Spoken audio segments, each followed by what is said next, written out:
The following video features the detailed account of a tragedy that took place earlier this year in Costa Rica, when 29-year-old professional soccer player Jesus Chucho Ortiz was fatally attacked by a crocodile after a routine training session. Santa Cruz, in Costa Rica's beautiful Guanacaste province, throbs with the energy of its people and the calm beauty of its surroundings. It's a place where children's laughter mingles with the calls of the wild, where every turn of the street has a tale to tell, and where everyone you see is usually someone you know. Jesus Ortiz, also known as Chucho once again, distinguished himself from the crowd thanks to his impressive athleticism and charming personality. Chucho was a mainstay in the local football scene, a midfielder whose skills had gained him respect on the pitch as well as admiration off of it. He was a devoted husband and father of 2 by the time he was 29, and he still, despite this, found time to play professional football, which was of course a testament to just how much he loved the game.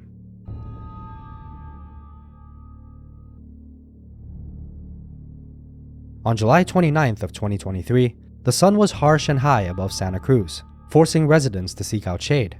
And the same might be said about Chucho, who went to the Canas River to cool off. Visitors often flocked here to cool off from the tropical heat, as well as enjoy recreational activities like fishing, swimming, or even simply taking in the scenery, making it a hotspot for both locals and tourists alike. However, the river is not just a place for human recreation. It is also home to a diverse array of wildlife. In fact, one of its most conspicuous inhabitants just happened to be the American crocodiles, reptiles who inspire both intrigue and dread. These predators are critical to the maintenance of ecological balance and are an essential component of the river's cycle of life. American crocodiles, or scientifically known as Crocodilus acutus, are commonly found throughout freshwater habitats spanning the Americas. They can be observed throughout the northernmost region of South America through to the southernmost point of Florida. Additionally, they're able to survive in brackish waters, which is a mixture of both freshwater and saltwater. The crocodiles inhabit an ideal habitat in the Canas River, owing to its favorable climate and abundant dietary resources. Now, while crocodile attacks on humans are rare, crocodiles are in fact one of the most dangerous animals when it comes to attacks on humans worldwide. Now, these attacks, they typically occur especially if the animals feel threatened or are protecting their territory. They can many a time see us as an easy meal. The locals are generally aware of the presence of these predators and are as a result often cautious when entering the water. However, these crocs are usually elusive, which is why sightings in a lot of areas can be infrequent, leading some to underestimate the potential danger. Crocodiles will hunt human beings. They will lock in outside of a small village or an area that someone's collecting water. They'll spend weeks watching, studying the pattern, learning the behavior, and just wait for the perfect time where they can sink under, sit right there waiting for someone to gather water. They're not distinguishing that from another prey animal. They just know this thing's coming to water here at this pattern, and they will absolutely target people. Now, despite their frightening appearance, it's worth noting that they are generally less aggressive than their more notorious relatives, the Nile and saltwater crocodiles. Chucho, having decided to take a swim in the river to cool off after practice, was unaware that on that scorching Saturday afternoon, he was being stalked by a fully grown American crocodile, who'd been watching his every move. The stealthy crocodile then struck with such speed and force that Chucho likely had no time to react, and was thus overpowered by the massive reptile.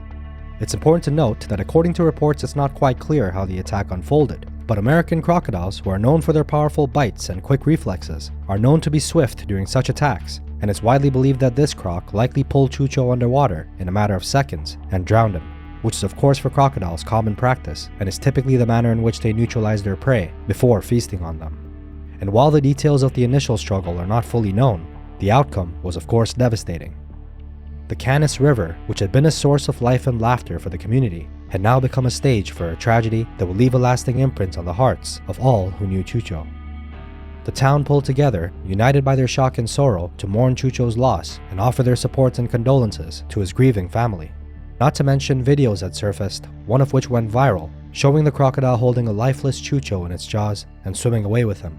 Now, due to this platform's restrictions, I'm not able to show that video here, but what I will do is I'm going to put it on my Rumble, which I'll leave a link to in the pinned comments. For those of y'all who want to watch it, once again, I don't suggest that you watch it. Viewer discretion is highly advised, but if you do have this morbid curiosity, or if there's any reason you do want to watch it, then you can watch it on Rumble for free, or you could even watch it on Patreon, which I'll also upload it to, where you can not only help support this channel, but also view videos that I'm not otherwise able to share on YouTube. In light of the gravity of the situation, the local authorities acted swiftly and a specialized team would be dispatched to fetch Chucho's body.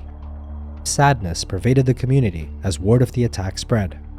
Deportivo Rio Canas, Chucho's football team, devastated by the loss, would also offer their deepest condolences on social media. And to illustrate just how united and caring the people of Santa Cruz are, the club in the town organized a fundraiser to help Chucho's grieving family with funeral costs and the like. And on the night of August 1st, the streets of Guanacaste province were lined with more than 1,000 mourners. And a night procession for Chucho showed just how much of an impact he had on his community and how adored he truly was. White heart-shaped balloons, trophies, and portraits of Chucho were held high as his coffin passed by, triggering profound silence, punctuated only by the soft sobs of those who had come to say their final goodbyes. Chucho's mother, Giselle Ortiz Cubello, amidst her heartbreak, would go on to express her deepest gratitude for the overwhelming support, both emotional and financial, that the family received. There are no words. I know God will bless them, and if it hadn't been for them, I don't know what I would have done. Those were the strong words of a mother reflecting on how her community's response was a beacon of light in the darkest of times. A reminder that even in the face of tragedy, the human spirit's capacity for kindness and togetherness prevails. The incident at Canas River left a void in the fabric of Santa Cruz, one that may never quite be filled. The loss of Chucho was not just a personal tragedy for his family, especially his wife and his children, but once again a communal one, which is why his legacy will continue to live on through the memories of his sportsmanship, his role as a coach, and most of all, his devotion as a family man. As the municipality of Santa Cruz continued to negotiate the consequences of that sad day, the memory of Jesus Alberto Lopez Ortiz remains a painful reminder of the fragility of life, as well as the resilience of a community united in love and loss.